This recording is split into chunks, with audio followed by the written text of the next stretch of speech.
ನಮಸ್ತೆ ಫ್ರೆಂಡ್ಸ್. ಮೊಟ್ಟ ಮೊದಲಿಗೆ ನಮ್ಮೆಲ್ಲರ ಪ್ರೀತಿಯ ಗುರುಗಳಾದ ಬ್ರಹ್ಮರ್ಷಿ ಪಿತಾಮಹ ಡಾಕ್ಟರ್ ಸುಭಾಷ್ ಪತ್ರಿಜಿ ಗುರುಗಳಿಗೆ ವಂದಿಸುತ್ತಾ, ಲೂಯಿಸ್ ಎಲ್ ಹೇ ಮೇಡಮ್ ಅವರು author you can heal your life ಪುಸ್ತಕವನ್ನು ಬರೆದಿದ್ದಾರೆ. ಅದರಲ್ಲಿ some points of my philosophy ಅಂತ ಹೇಳಿದ್ದಾರೆ. ಅದರಲ್ಲಿ ಏನು ಕೊಟ್ಟಿದ್ದಾರೆ ಅಂತ ನೋಡೋಣ ಬನ್ನಿ masters. We are each responsible for all of our experiences. Every thought we think is creating our future. The point of power is always in the present moment. Everyone suffers from self-hatred and guilt. The bottom line for everyone is I am not good enough. It's only a thought, and a thought can be changed. We create every so-called illness in our body. Resentment, criticism, and guilt are the most damaging patterns. Releasing resentment will dissolve even cancer. We must release the past and forgive everyone. We must be willing to begin to learn to love ourselves. Self-approval and self-acceptance in the now are the keys to positive changes. When we really love ourselves, everything in our life works ಅಂತ ತಿಳಿಸ್ಕೊಟ್ಟಿದ್ದಾರೆ. ನಾವೆಲ್ಲ ಕೂಡ ನಮ್ಮ ಜೀವನದ ಎಕ್ಸ್ಪೀರಿಯನ್ಸಸ್ಗೆ ಜವಾಬ್ದಾರರಾಗಿದ್ದೇವೆ. ನಮ್ಮ ಬದುಕಿನ ಅನುಭವಗಳಿಗೆ ನಾವೇ ಜವಾಬ್ದಾರರಾಗಿದ್ದೇವೆ ಅಂತ ಹೇಳ್ತಾರೆ ಅವರು. ಯಾವ್ಯಾವ ಆಲೋಚನೆಗಳನ್ನು ನಾವು ಮಾಡ್ತೀವೋ ಅದೇ ನಮ್ಮ ಭವಿಷ್ಯವನ್ನು ನಿರ್ಧಾರವನ್ನು ಮಾಡುತ್ತೆ. The point of power is always in the present moment ಅಂತ ಹೇಳ್ತಾರೆ. ಈ ಕ್ಷಣ, ಪ್ರೆಸೆಂಟ್ ಕ್ಷಣ ಏನಿದೆ ಅಲ್ಲೇ ಪವರ್ ಅನ್ನೋದಿದೆ, ಶಕ್ತಿ ಅನ್ನೋದು ಅಡಗಿದೆ.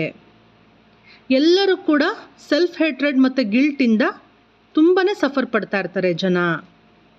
ಎಲ್ಲರೂ ಅಂದ್ಕೊಳ್ತಾ ಇರ್ತಾರೆ I am not good enough ಅಂತ, ನಾನು ಚೆನ್ನಾಗಿಲ್ಲ ಅಂತ ಅವರೇ ಹೇಳ್ಕೊಳ್ತಾ ಇರ್ತಾರೆ. It's only a thought and a thought can be changed. ಇದು ಕೇವಲ ಆಲೋಚನೆ, ಆ ಆಲೋಚನೆಯನ್ನು ಬದಲಾಯಿಸಬೇಕಾಗಿದೆ. We create every so called illness in our body. ಈ ಥರ ಆಲೋಚನೆಗಳು, ಏನು ನೆಗೆಟಿವ್ ಆಲೋಚನೆಗಳನ್ನು ಮನುಷ್ಯರು ಹಾಕ್ಕೊಳ್ತಾರೆ, ಅದು ಅವರ ಶರೀರದಲ್ಲಿ ಎಷ್ಟೋ ಕಾಯಿಲೆಗಳಿಗೆ ಅಣುವು ಮಾಡಿಕೊಡುತ್ತೆ.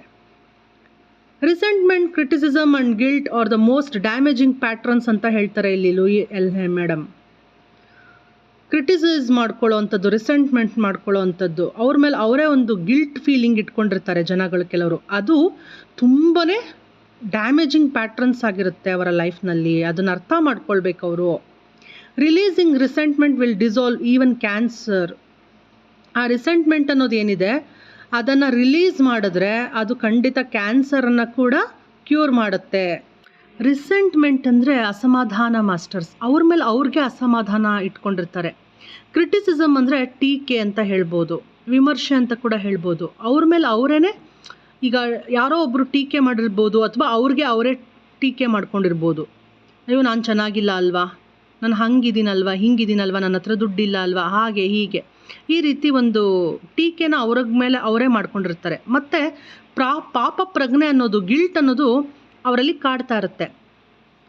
ಅದು ಈಗ ನಾವು ಯಾವಾಗ ಆ ರಿಸೆಂಟ್ಮೆಂಟ್ ಅನ್ನೋದನ್ನು, ಅಸಮಾಧಾನ ಅನ್ನೋದನ್ನು ನಾವು ರಿಲೀಸ್ ಮಾಡ್ತೀವೋ ಅದು ಕ್ಯಾನ್ಸರ್ನ ಕೂಡ ಕ್ಯೂರ್ ಮಾಡಬಲ್ಲದು ಅಂತ ಹೇಳ್ತಾರೆ ಇಲ್ಲಿ ಲೂಯಿ ಎಲ್ ಹೇ ಮೇಡಮ್.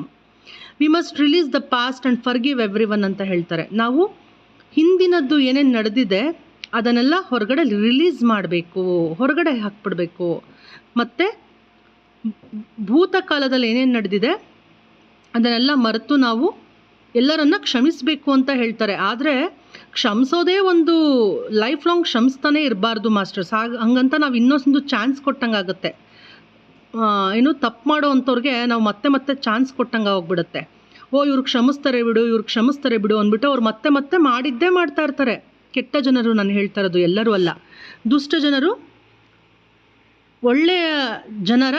ಒಳ್ಳೆಯ ತನವನ್ನು ಬಳಸ್ಕೊಳ್ತಾರೆ.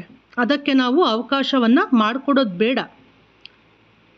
V must release the past and forgive everyone ಅಂತ ಹೇಳ್ತಾ ಇದ್ದಾರೆ. ಅಂದರೆ ಯಾವಾಗಲೂ ಕ್ಷಮಿಸೋದಲ್ಲ, ನಮ್ಮ ಪೀಸ್ಗೋಸ್ಕರ ನಾವು ಕ್ಷಮಿಸ್ಬೇಕಾಗುತ್ತೆ. ಆದರೆ ಹಾಗಂತ ಅವ್ರಿಗೆ ಮತ್ತೆ ನಾವು ಚಾನ್ಸ್ನ ಕೊಡೋಕ್ಕೆ ಹೋಗಬಾರ್ದು. ಪಾಪಿಗಳಿಗೆ ಮೋಸಗಾರರಿಗೆ, ನಮ್ಮ ಒಳ್ಳೆತನವನ್ನು ದುರುಪಯೋಗಪಡಿಸ್ಕೊಳ್ಳೋವಂಥ ಜನರಿಗೆ ನಾವು ಮತ್ತೆ ಮತ್ತೆ ಅವಕಾಶವನ್ನು ಯಾವತ್ತೂ ಕೊಡಬಾರ್ದು masters. We must be willing to begin to learn to love ourselves ಅಂತ ಹೇಳ್ತಾರೆ. ನಮ್ಮನ್ನು ನಾವು ಪ್ರೀತಿ ಮಾಡ್ಕೊಳ್ಬೇಕು, ನಮ್ಮನ್ನು ನಾವು ಒಪ್ಕೊಳ್ಬೇಕು. Self approval and self acceptance in the now are the keys to positive changes ಅಂತ ಹೇಳ್ತಾರೆ. ಅನುಮೋದನೆ, ಅನುಮತಿ, ನಮ್ಮನ್ನು ನಾವು ಒಪ್ಕೊಳ್ಬೇಕು, ನಮ್ಮನ್ನು ನಾವು ಅನುಮೋದಿಸ್ಕೊಳ್ಬೇಕು. ಸೆಲ್ಫ್ ಅಕ್ಸೆಪ್ಟೆನ್ಸ್ ಅಂದರೆ ನಮ್ಮನ್ನು ನಾವು ಒಪ್ಕೊಳ್ಳೋ ಅಂಥದ್ದು, ಅಕ್ಸೆಪ್ಟ್ ಮಾಡ್ಕೊಳ್ಳೋ ಅಂಥದ್ದು. ನಾವಿವಾಗ ಏನಿದ್ದೀವಿ ಅದನ್ನು ನಮ್ಮನ್ನು ನಾವು ಅಕ್ಸೆಪ್ಟ್ ಮಾಡ್ಕೊಳ್ಳೋ ಅಂಥದ್ದು, ಒಪ್ಕೊಳ್ಳೋ ಅಂಥದ್ದು. ಅದು ಪಾಸಿಟಿವ್ ಚೇಂಜಸ್, ಪಾಸಿಟಿವ್ ಬದಲಾವಣೆಗೆ ಕೀ ಆಗಿದ್ದಾವೆ ಅಂತ ಹೇಳ್ತಾರೆ.